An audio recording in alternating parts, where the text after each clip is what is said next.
कितीतरी तपासण्या केल्या, रक्ताच्या झाल्या, एक्सरे झाले, कशातही काहीही निघालं नाही. पैसे मात्र फुकट गेले. तपासणीत काही निघालं नाही म्हणून पैसे फुकट गेले.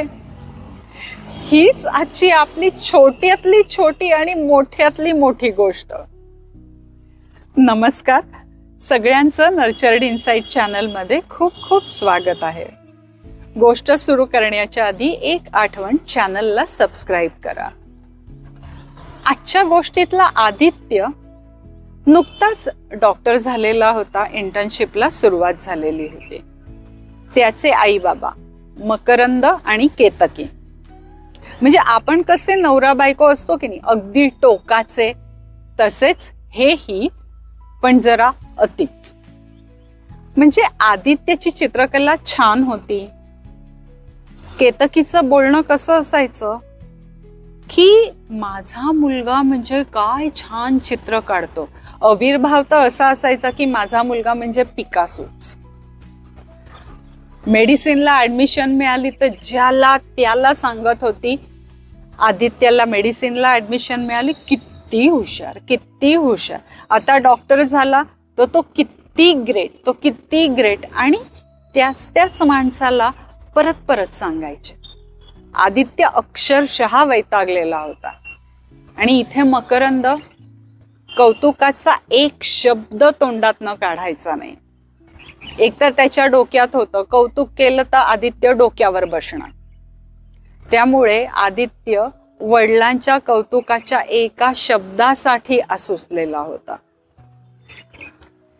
आता ही झाली एक गोष्ट. पैशांची गोष्ट मकरंदला काहीही पडलेलं नव्हतं. जे आपल्याला पेन्शन मिळेल त्याच्यात आपलं म्हातारपण व्यवस्थित होईल. गुंतवणूक वगैरे तर दूरदूरची गोष्ट राहिली. हे सगळं डिपार्टमेंट केतकी बघायची.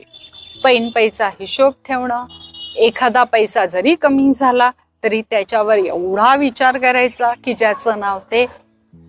दुसरी गोष्ट म्हणजे आपलं म्हातारपण कसं होणार, पैसे कसे पुरणार, आजारपण आलं तर काय करणार, आपल्याला घरदारच विकायला लागणार. इतकी टोकाची भूमिका. केतकी तब्येतीच्या बाबतीत अत्यंत काळजी घेणारी, व्यायाम करणार, खाण्यापिण्यावरती तर अति निर्बंध.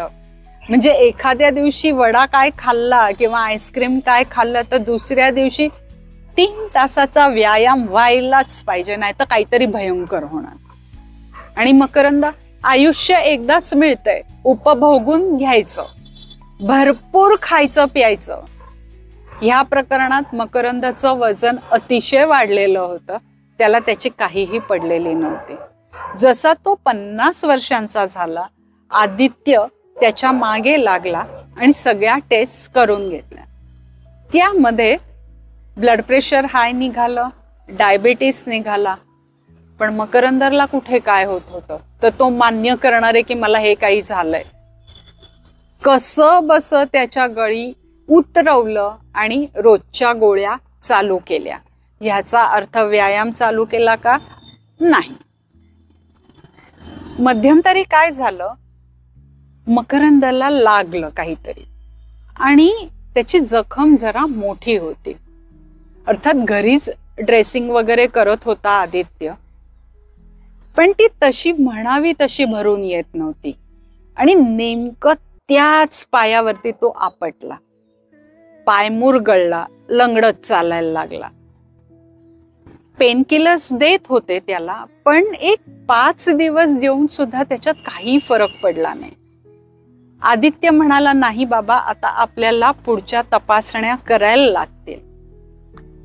आपण एक काम करूया, तुमचा तो मित्र आहे ना चांगला डॉक्टर, त्याच्याकडे जाऊ, तो काय म्हणतोय ते बघू. मकरंदाने हात वर केले, मी येणार नाही. मागच्या वेळेला माझा सर्दी खोकला काय 1 महिना राहिला आणि 2च दिवस ताप आला तर तुम्ही मला एवढ्या तपासण्या करायला लावल्या. एवढं करून त्यात काही निघालं नाही. सगळे पैसे वाया गेले. आता केतकीला दिसत नाहीये हे पैसे वाया गेले ते. केतकीच्या डोक्यात तेव्हाच किडा वळवळू लागला. तिच्या मैत्रिणीच्या नवऱ्याला डायबिटीस होता, त्याच्या पायाला जखम झाली, त्यावेळेला त्याच्या पायाची बोट कापावी लागली. डोक्यात एकच, आता मकरंदचा पाय कापावा लागणार. आदित्यला तिला समजावता समजावता नाके नऊ आले की अगं असं काही होणार नाहीये. बाबांची शुगर एवढी हाय नाही की त्यांनी हे करावं लागेल. आपल्याला तपासण्या कराव्या लागतील. आणि मकरंदाच्या गळी हे उतरवणं की बाबा आता पुढे आपल्याला तपासण्या कराव्या लागतील, हे अत्यंत कठीण होतं. आदित्यची परिस्थिती दोघांच्या कात्रीत पकडल्यासारखी झाली होती. अतिशय वाईटच होती ती. आणि ही परिस्थिती त्याची नेहमीच राहिली. इकडे तिकडे ओढाताण होत राहिली. केतकीची भूमिका कायम टोकाची राहिली, म्हणजे अशी राहिली की राईचा पर्वत करणं, आणि मकरंद कायम शुल्लकीकरण करत राहिला. कुठच्याही गोष्टीचा सिरियसनेस घेतलाच नाही. अगदी एवढ्याची एवढीशी गोष्ट करायचा तो. आपलं काय होतंय, आपण मकरंद सारखे वागतो का केतकी सारखे वागतो, का कधीतरी मकरंद सारखे वागतोय आणि कधीतरी केतकी सारखे वागतोय. ह्या दोन्ही वागण्यातला सुवर्ण मध्य साधायला हवा ना. सारासार विचार करून योग्य तो निर्णय घ्यायला हवा. मग त्यासाठी आपल्याला कळत नसेल तर योग्य व्यक्तीची मदत घेणं, योग्य ज्ञानाची मदत घेणं, ते शोधणं, हे आपलं काम आहे ना. तर आपण योग्य निर्णय घेऊ शकू आणि त्याचे परिणामही चांगलेच होतील की. तुम्हाला काय वाटतंय, आपण कशी पावलं उचलायला पाहिजेत, नक्की सांगा कमेंट्स मध्ये. लोभ आहेच, तो वाढणारच आहे. लवकरच भेटूया.